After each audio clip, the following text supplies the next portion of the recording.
In the quiet suburb of Willow Creek, where every lawn looked perfectly trimmed and every smile practiced, I learned early that silence could be both a shield and a sentence. Our house, with its white shutters and scent of lavender polish, hid the kind of tension that only families with reputations to protect could understand. To neighbors, we were the Harpers, refined, respectable, enviable. Inside, we were a performance held together by my mother's expectations and my father's avoidance. My mother, Eleanor, moved through life like it was a stage play she directed. Every detail mattered, from the way she arranged the silverware to how we were supposed to smile in photographs. Her favorite line, delivered whenever I faltered, was, "Sophia, composure is a woman's greatest strength." I used to believe her. My father, Thomas, was gentler but distant, a man who thought peace came from pretending nothing was wrong. And then there was Isabella, 5 years younger, all charm and mischief. She could spill juice on the carpet and turn tears into forgiveness before anyone even fetched a towel. I loved her, I truly did, but growing up beside her felt like being sunlight's shadow, always near the warmth, never part of it. I learned early what role I played in our family's script. When Isabella cried, I was told to comfort her. When she failed, I was told to help her. And when I succeeded, I was told not to make her feel small. "You're the responsible one, Sophia," my mother often said, a compliment that sounded more like a lifetime sentence. Isabella's mistakes were youthful energy, mine were disappointments. She got the sunlit bedroom because she claimed shadows frightened her. I got the dimmer one to build resilience. Even as a child, I knew the language of favoritism. It always came dressed as reason. By my late teens, I'd stopped expecting fairness. I focused instead on control, the one thing no one could take from me. I built order where there was chaos, met deadlines, earned scholarships, and found peace in the precision of design. Graphic design became more than a career path. It was my rebellion in symmetry and color. Every clean line on my computer screen was something my family couldn't smudge with their imbalance. When I finally moved into my own apartment at 24, it felt like stepping out of fog. For the first time, the silence in my living room was my own, no tension, no subtle digs, no constant comparison. I promised myself then that I would build a life where love didn't feel like competition. That promise led me to Lucas Reed. We met at a friend's art exhibit. He was standing quietly before one of my digital pieces, tracing the brush strokes with his eyes as if reading a secret. "You must be the artist," he said, smiling, his voice calm and certain. "You draw structure, like someone who's lived through chaos." I laughed, startled by his accuracy. Lucas was a software engineer, methodical, steady, and refreshingly sincere. Where my family prized appearances, he valued understanding. He didn't interrupt when I spoke. He didn't question my calm, or mistake it for coldness. With him, I didn't have to earn peace. It was simply offered. We grew together in the small moments, late-night coffees, weekend hikes, quiet evenings sketching while he read nearby. For the first time, I felt safe enough to be imperfect. One night, after I shared how my mother often regifted things I'd worked for or dismissed my needs as trivial, Lucas said softly, "You deserve space to breathe, Sophia. Boundaries aren't rebellion, they are self-respect." That sentence became a mantra, one I carried into every decision afterward. When Lucas proposed, I didn't hesitate. His family, warm, grounded people, welcomed me without condition. His parents, Martha and Henry, were both teachers who spoke more about kindness than perfection. The contrast between our families couldn't have been starker. The week before the wedding, they hosted a rehearsal dinner in their backyard, under strings of glowing lights and the sound of gentle laughter. When Henry handed me a small envelope, I assumed it was a card. Instead, inside were the keys to a silver SUV. "You've both worked hard," he said, his tone steady. We wanted to give you something reliable to start your journey together. It wasn't extravagant, but it was thoughtful, mine, given freely, with no hidden message attached. For the first time, a gift felt like trust, not transaction. I noticed my mother's expression as I thanked them, a smile that didn't reach her eyes, a quick glance toward Isabella, who was busy scrolling through her phone. That glance stirred an old instinct in me, the quiet warning that came before every disappointment. Still, I pushed the thought aside. Not here, not tonight, I told myself. Some moments deserved the benefit of hope. The morning of the wedding arrived crisp and luminous.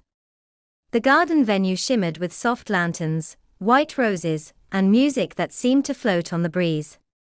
As I looked into the mirror, veil draped over my shoulders, I almost didn't recognize the woman staring back, steady, peaceful, her smile unforced. Martha helped adjust my gown and whispered, "Your family now." I believed her. My mother arrived moments later, in a haze of floral perfume and criticism disguised as care. "Sophia, darling, don't smile too wide, it shows your nerves."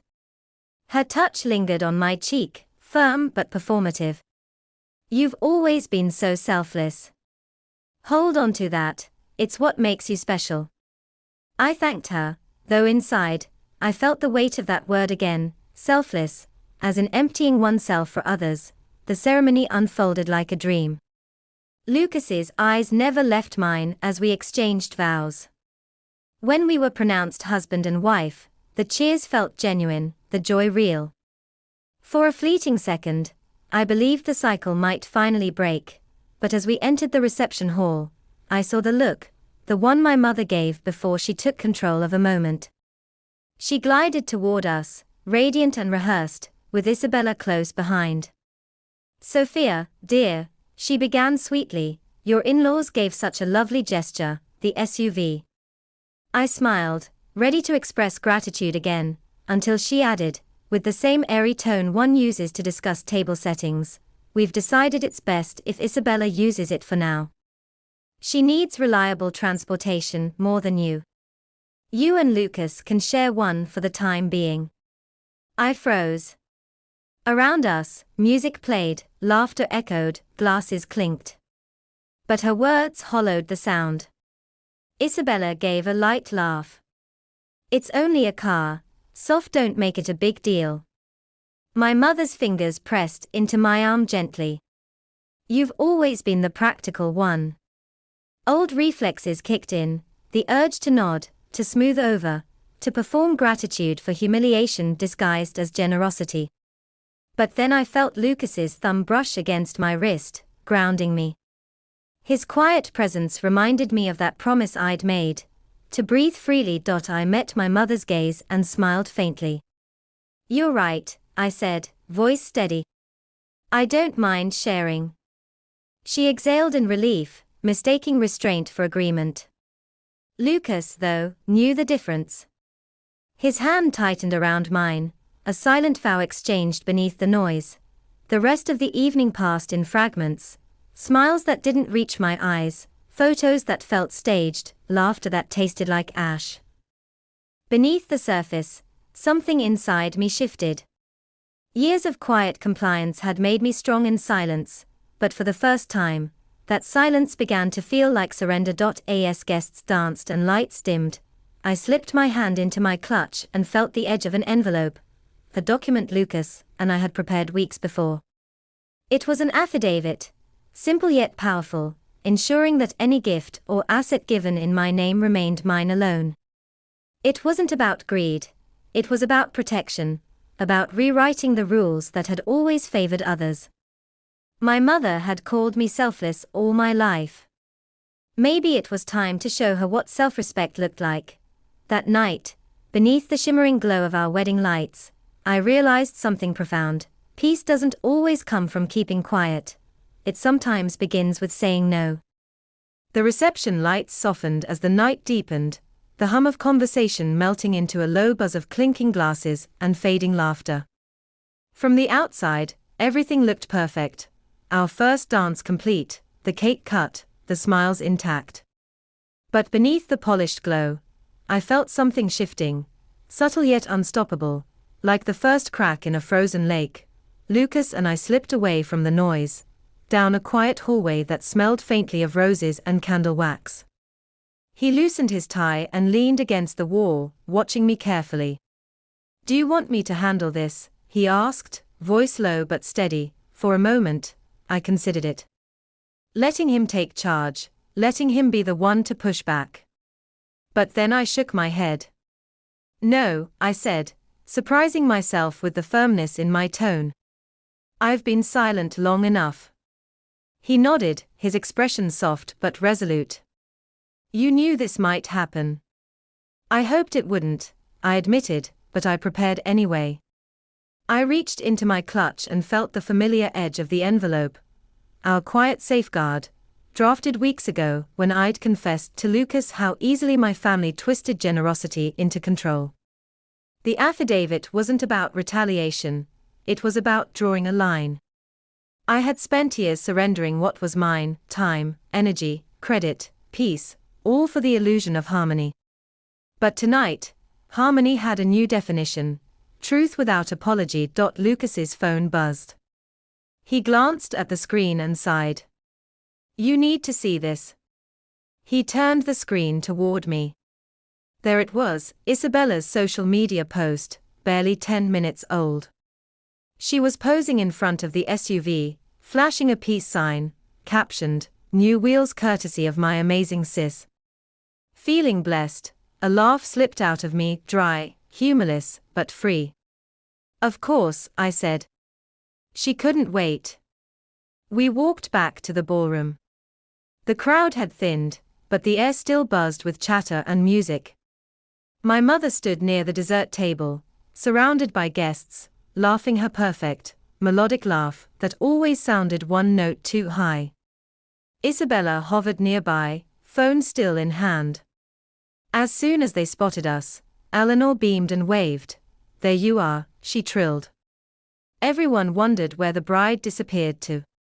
Sneaking in an early honeymoon already. I smiled politely. "Just tying up loose ends." "Perfect timing," she continued breezily. "The night's almost over, and Isabella could use that ride home." Lucas stepped forward slightly, his calm radiating like a shield. "She has one lined up already, doesn't she?" "The SUV?" Eleanor blinked, surprised at his tone. "Well, yes, as we discussed." I took a deep breath, the kind that steadies you right before you change your own story. "Actually," I said clearly, "we need to clarify something."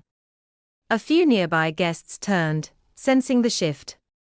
My mother's smile tightened. "Darling, not now. This isn't the place." "This is exactly the place," I replied softly. "Because this is where it happened." Lucas handed her the envelope. "You might want to take a look." Eleanor hesitated, then opened it. Her eyes darted across the page, confusion flickering into alarm. Isabella leaned over her shoulder. "What is this? Some kind of legal mumbo-jumbo?" I met their gaze steadily. "It's a notarized affidavit, prepared before the wedding. It states that all gifts made in my name are legally mine, non-transferable without my written consent. Any attempt to claim, or redistribute them, could lead to formal review and forfeiture of related claims." The room went quiet. Even the music seemed to pause.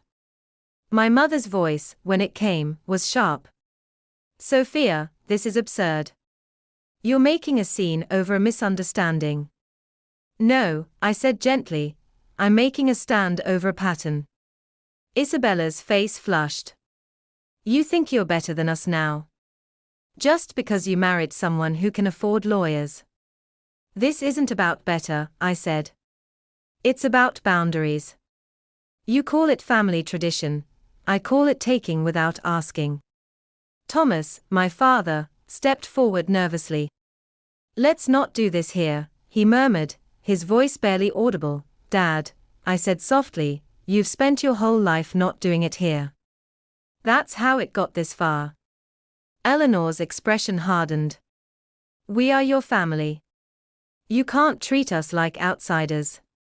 Then act like family, I said. Respect doesn't vanish when it inconveniences you. A murmur rippled through the guests. Some turned away politely, others couldn't stop watching. My mother's hand trembled slightly as she folded the document. You've humiliated us, she whispered. No, I replied, voice calm. I've just stopped performing. Isabella's eyes glistened with tears, whether from anger or embarrassment, I couldn't tell. You're destroying this family, she said. I'm saving myself from it, I answered. And if you ever decide to take responsibility for your own choices, I'll be here. But I won't play the role you've written for me anymore. For the first time, my mother looked truly lost. The poise slipped, the practiced composure faltered. Sophia. I just wanted us to stay close. Then you should have let me breathe, I said softly. Lucas reached for my hand. Shall we? He asked quietly. I nodded. Together, we turned back toward the dance floor. The band, sensing the tension, hesitated before resuming the next song, a slow, melodic piece that felt almost like a sigh of relief.